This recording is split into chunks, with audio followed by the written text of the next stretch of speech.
Amanda Diane Cummings, 15. Audrey Pott, 15.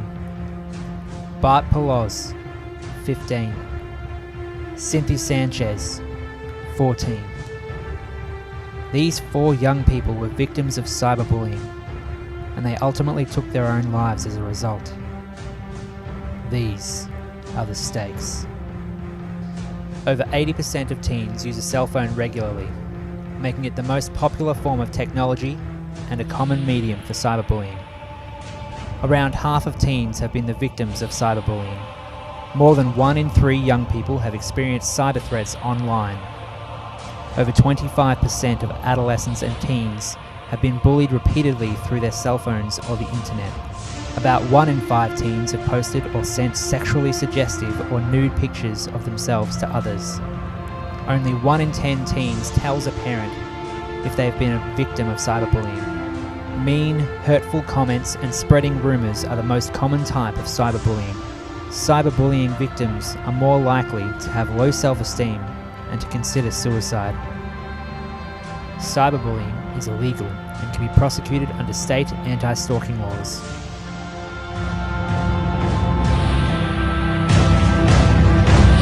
Hold on a second. Why so serious? Alright, we've got a problem here, and yes, it is a serious one, but it is preventable. We have not reached Judgment Day just yet.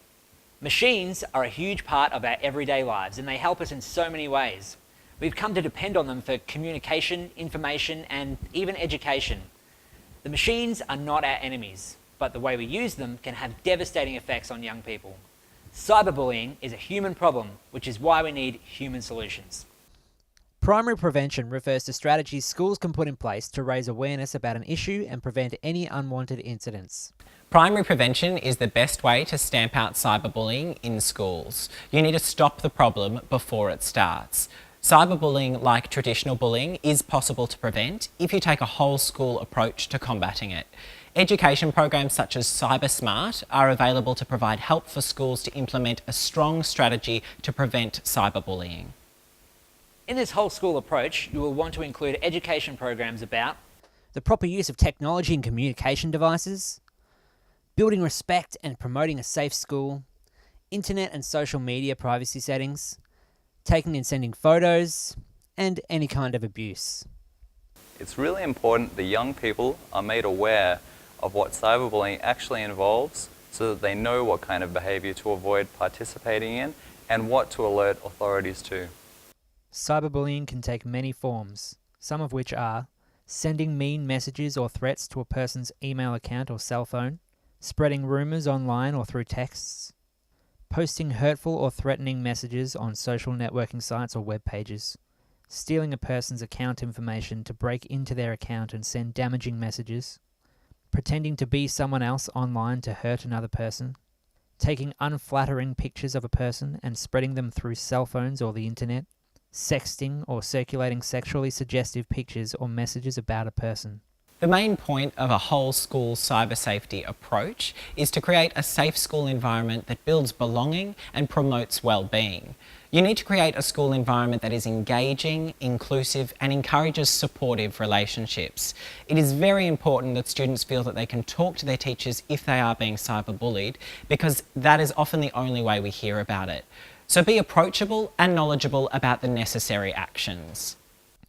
Some primary prevention strategies you could use in your school are posting anti-cyberbullying signage and information around the school, putting anti-cyberbullying information in school newsletters, raising awareness of cyberbullying at school assemblies, and incorporating anti-cyberbullying messages into classroom activities. Early intervention is about knowing your students and stopping any dangerous behaviour before it escalates. Early intervention is the next step to preventing cyberbullying. In this process, you will need to identify and assess any students that may be at risk, provide school-based counselling, try to minimise the intensity, severity and duration of risky behaviour, and develop programs to improve digital literacy and responsibility skills. When identifying students at risk, here are some behaviours to look out for.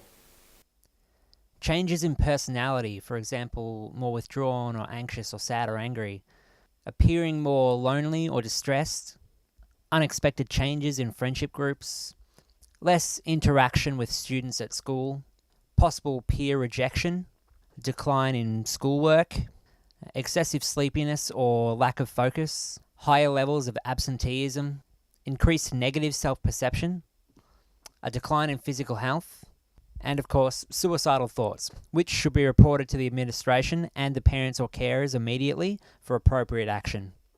Identifying these behaviours early on and acting on them to provide counselling support for students is incredibly important for their well-being and to prevent cyberbullying from getting out of hand.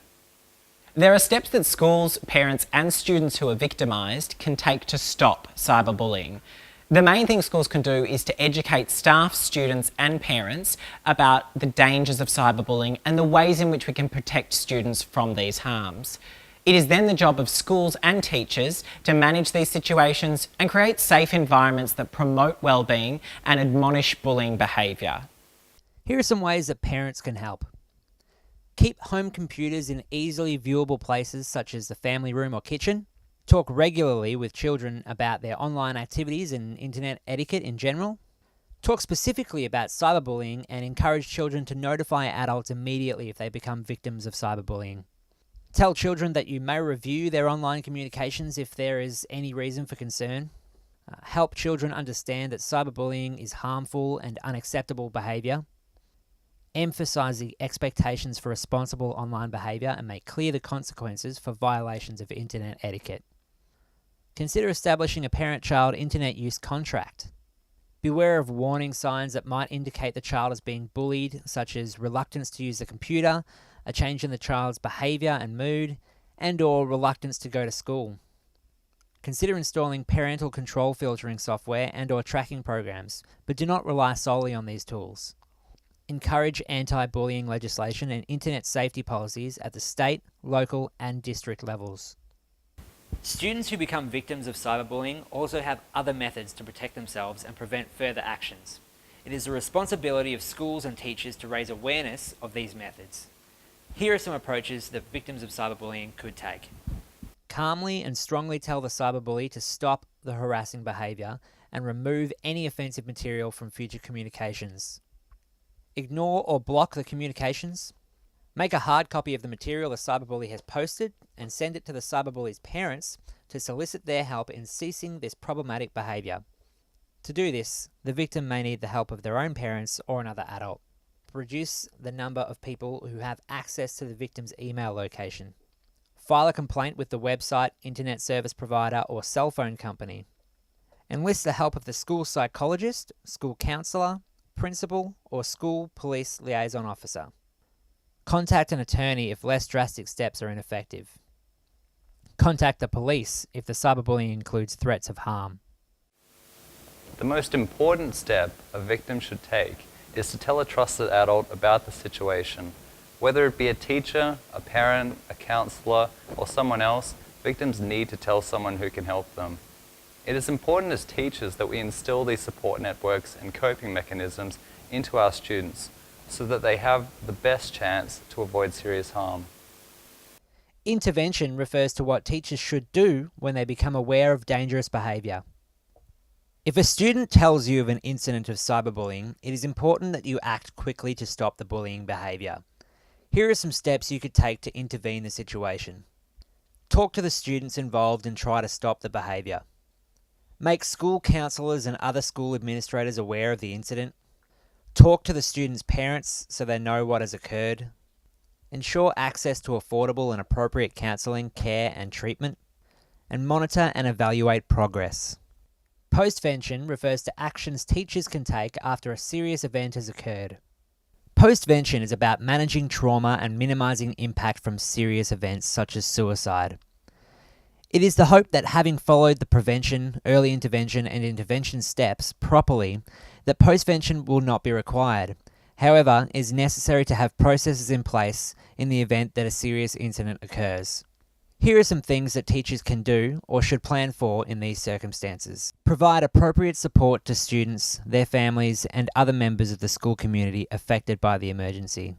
Increase awareness of trauma impact. Plan for emergency response. Provide counselling and support. Monitor recovery and evaluate your plans.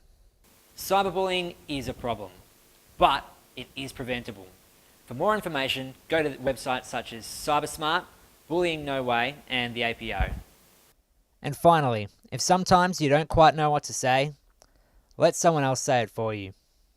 A new virus, unlike any other, has infiltrated schools through social media.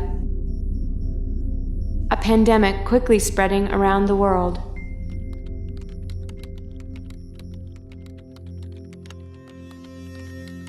Its origin is yet to be known. However, individuals with a history of negative and violent home environments are often more susceptible to contraction. We are graduating members from the class of We Made It, not the faded echoes of voices crying out names will never hurt me. Of course, they did. Don't be a bully. Don't even be a bully to the bullies. It just makes more bullies. We can all be awful sometimes. We can all also be awesome. It's time to be more awesome. And that's what it's time for. So what are you waiting for? Go be awesome.